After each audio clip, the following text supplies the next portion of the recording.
अभिनव ने अपना सामान एक कोने में आहिस्ता से रख दिया। वो नहीं चाहता था कि अनन्या की नींद खराब हो। वो धीरे से उसके बिस्तर पर आया और कंबल ओढ़कर उसके पास लेट गया। अभिनव ने अपनी आंखें बंद कर ली थी और उसकी आंखों के सामने वही रात ताजा हो गई थी जब वो पहली बार ऐसे अनन्या के कमरे में न जाने कैसे पहुंच गया था। अब आगे क्या होने वाला था? क्या अनन्या और अभिनव की ये नजदीकी उन्हें एक दूसरे के दिल में जगह बनाने देगी? क्या अभिनव और अनन्या को एक दूसरे से प्यार हो जाएगा? और क्या करने वाला था अभिनव चिराग के साथ?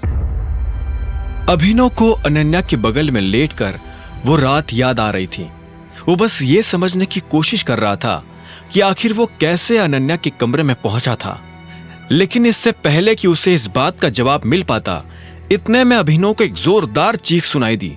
अभिनव पलटने ही वाला था कि इतने में उसे एक जोरदार लात पड़ी और वो बिस्तर से नीचे गिर पड़ा। नीचे गिरकर उसे कोई हैरानी नहीं हुई। उसके लिए ये कोई बड़ी बात नहीं थी। जैसे ही अभिनव अपनी जगह पर बैठा तो इतने में अनन्या किसी शेरनी की तरह गुर्राते हुए बोली, तुम्हारी हिम्मत कैसे हुई मेरे बिस्तर में आने की? अभिनव अपनी जगह से खड़ा हुआ और अपनी पीठ पर लगी हल्की सी चोट को मलते हुए बोला, मेरी हड्डियां तोड़ने का इरादा था क्या? तुम पहले मेरे सवाल का जवाब दो। तुम्हारी हिम्मत कैसे हुई मेरे बिस्तर में आने की? समझते क्या हो अपने आप को? किससे पूछकर मेरे बिस्तर पर लेटे? किससे पूछकर मेरा कंबल ओढ़ा? अभिनव ने एक गहरी सांस ली और कंबल को फिर से ठीक तरह से रखते हुए कहा, मैं तुम्हारा पति हूं, भूल गई? पति? My foot! ये शेख चिल्ली की तरह खाली पुलाव पकाना बंद करो। तुम मेरे पति नहीं हो। तुम मेरे सबसे बड़े दुश्मन हो और मैं तुम्हारी शक्ल भी नहीं देखना चाहती हूं। अच्छा, तो किसकी शक्ल देखना चाहती हो? उस झूठे चिराग की? तुम्हें पता भी है तुम किसके बारे में क्या बात कर रहे हो? चिराग के बारे में ऐसा बोलने से पहले तुम 100 बार सोचना। वो तुमसे 1,00,000 गुना ज्यादा अच्छा है, समझे? अनन्या ने कहा और अपनी जगह से उठकर बाथरूम की तरफ जाने लगी। लेकिन इससे पहले कि वो अंदर जाती, वो बीच में रुकी और अभिनव को तीर जैसी तीखी नजर से देखते हुए बोली, मेरे बाहर आने से पहले तुम कमरे से बाहर हो जाना, वरना जान ले लूंगी। अभिनव ने गहरी सांस ली और शांति से बोला, तुम्हें एके प्राइवेट लिमिटेड से कॉन्ट्रैक्ट मिला? यह सुनते ही अनन्या, जो कि बाथरूम के दरवाजे तक पहुंच चुकी थी, अचानक रुक गई। अभिनव के मुंह से यह बात सुनकर वो अपनी जगह पर जम सी गई थी। वो पलटकर अभिनव को देखने लगी। अभिनव उसकी आंखों में हैरानी साफ तौर पर देख पा रहा था।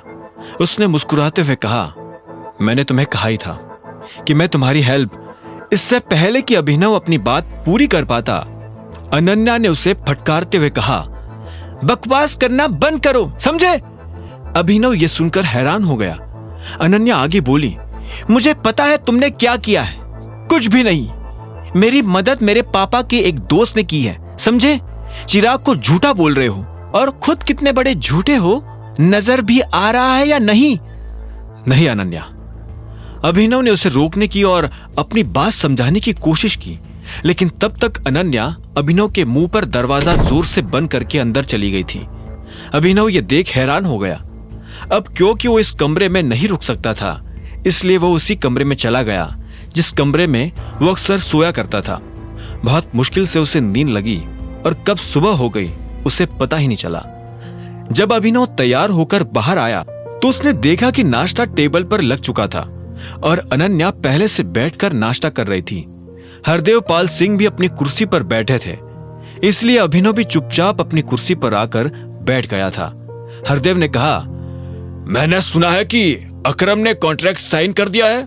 जी दादाजी, अनन्या ने कहा। हरदेव ने धीरे से हाँ में सिर हिलाया और बोला, चलो अच्छा है, कम से कम तुम्हें अपना रास्ता तो बनाना आता है। मैं आज के बाद आपको कभी डिसअपॉइंट नहीं करूंगी। अनन्या ने जैसे ये कहा तो अभिनव उसकी शक्ल देखने लगा। अनन्या के चेहरे पर एक अजीब सी बेचैनी नजर आ रही थी। अपने दादाजी की नजर में अपनी खोई हुई इज्जत फिर से पाने के लिए अनन्या कुछ भी करने को तैयार थी। इतने में हरदेव ने अभिनव की तरफ देखा और बोले, तुमने कहीं काम करना शुरू किया? हाँ, मैं भी अकरम सर की कंपनी में ही काम कर रहा हूं। किस पोजीशन पर हो? Office assistant. यह सुनते ही शर्मिला जोर से हंस पड़ी। सभी लोग उसे इस तरह से हंसता देख हैरान हो गए, लेकिन शर्मिला रुकी नहीं। उसने हंसते हुए आगे कहा, तुम जैसे लोग ऐसे ही नौकरी करेंगे। वैसे चिराग तो हर महीने लाखों कमाता है, तुम कितना कमा लेते हो? अभिनव ने इस बात का कोई जवाब नहीं दिया। वो जानता था कि अगर वो अपनी तरफ से कुछ भी कहता तो शर्मिला उसे फिर से खाने को दौड़ती, पर अभिनव का कुछ न कहना भी उसे बहुत भारी पड़ा। शर्मिला ने कहा, क्या हुआ, कुछ बोला नहीं जा रहा? हाँ? शर्मिला रुकने वाली नहीं थी। ऐसे में हरदेव बीच में आया और बोला, बस ठीक है शर्मिला, हम लोग खा रहे हैं और खाते वक्त हमें इस तरह की बातें नहीं करनी चाहिए। उसकी बात सुनते ही सब लोग चुप हो गए थे। अभिनव जल्दी से अपना नाश्ता खत्म करके बाहर निकल आया था। वो शर्मिला को अपनी टांग खींचने का और मौका नहीं देना चाहता था। उसका मन तो कर रहा था कि अभी के अभी शर्मिला के घर जैसे 100 घर खरीदे और शर्मिला जैसे लोगों को उनकी औकात दिखा दे, लेकिन वो ऐसा नहीं कर सकता था। उसके पास शांति रखने के अलावा और कोई चारा नहीं था। आगे की कहानी जानने के लिए देखें अगला एपिसोड सिर्फ पॉकेट एफएम के यूट्यूब चैनल पर, और द रिटर्न ऑफ टाइगर के सारे एपिसोड्स को सुनने के लिए डिस्क्रिप्शन में दी लिंक से डाउनलोड करें पॉकेट एफएम ऐप।